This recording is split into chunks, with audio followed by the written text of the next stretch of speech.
Deputy President of Kenya, distinguished guests, Dr. Alex, my fellow Kenyans, first I say karibuni to our guests, and Jambo.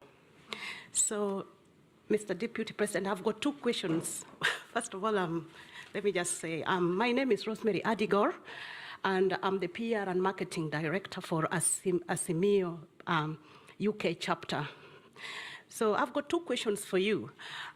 First, when you formed the government with His Excellency President Kenyatta, he treated you more like a principal.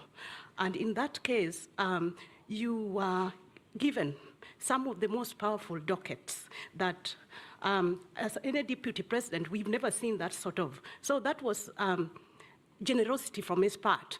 But you also played because you also brought the number with you. So it was like this. So what I want to ask is, what are you going to do different, having seen the level of corruption, unprecedented corruption that engulfed our country to an extent whereby people can't even afford to buy milk, people can't even afford to buy even just oil. And yet we have people who they are just rolling in lots of money. They can have a car from Monday to Sunday, and Kenyans are starving. Second question, please, because we've got lots and lots of questions, please. So I just asked you, what are you going to do different to Kenyans? Second question, should you not win the election, are you going to concede defeat and be an advocate for peace in our country? Because we know the story, and we are all eyes open. We are watching. Thank you. So thank you. And lastly, I just No, two. The lady in the middle here, please. Ahmed. Yeah, we'll go for 3 plus 2. Excellency, Deputy President, thank you for sharing with us your convictions.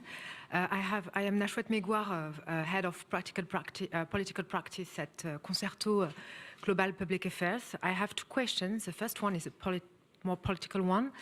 As we all know, on 9 August, there are many risks for a fair election.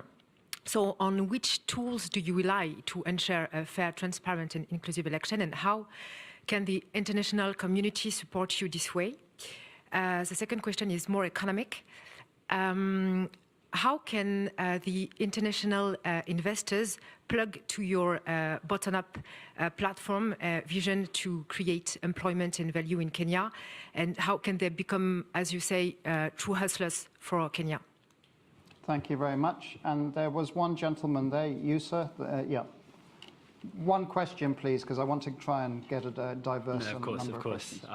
Ladies and gentlemen, distinguished guest, His Excellency, my name is Lashan Lethbridge, and my question for you today actually is just, well, the one.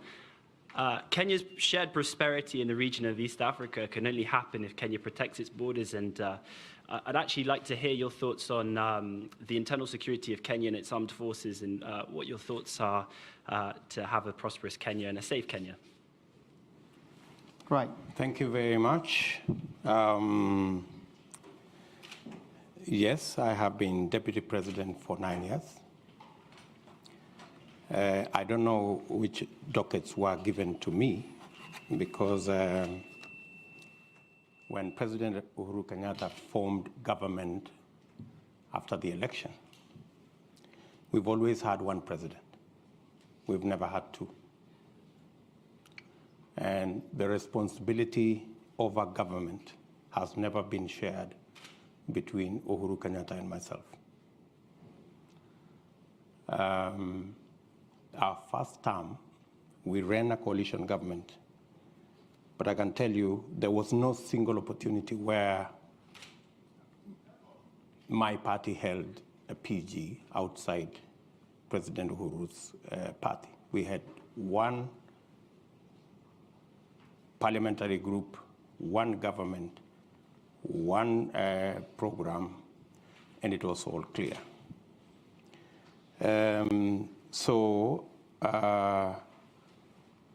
There were no dockets that were given to me. I didn't appoint no minister anywhere. Everybody was appointed by the President of Kenya. And the difference, maybe you could ask, is between our first term and our second term.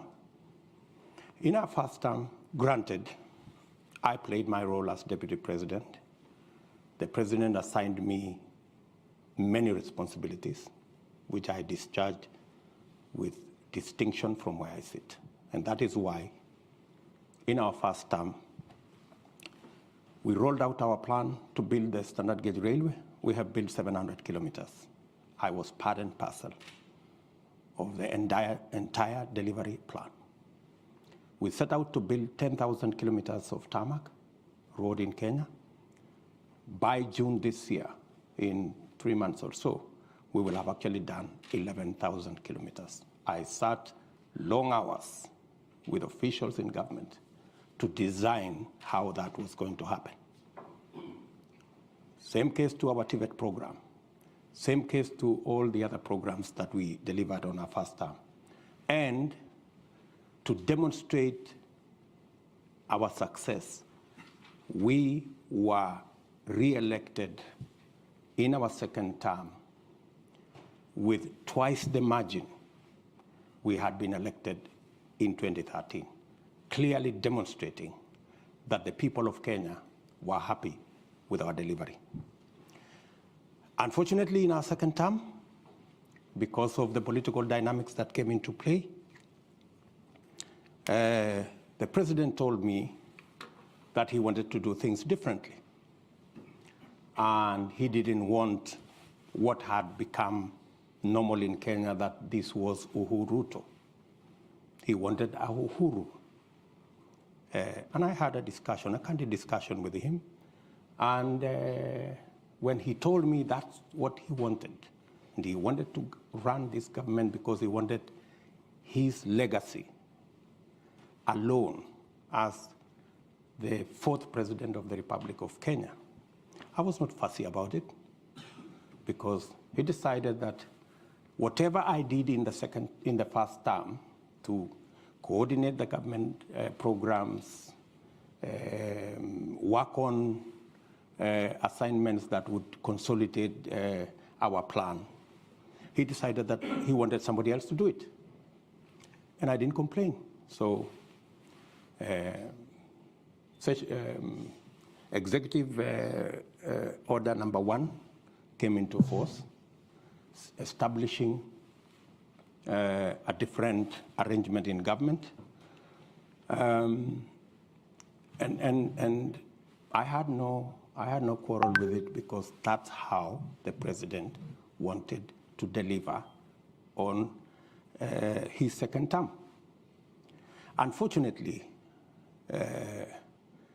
the people who the president maybe gave that responsibility failed him, because the whole Big Four plan fell apart. The housing plan never took off. The universal health coverage never took off. The whole space on agricultural transformation faltered. And we didn't see any of that plan. In fact, at some point, it forced the president to change the plan. So we went away from the original plan of Big Four. We ended up with another plan called BBI, changing the constitution, working on all the rest of it, which unfortunately again went up in smoke, because it was purely unconstitutional.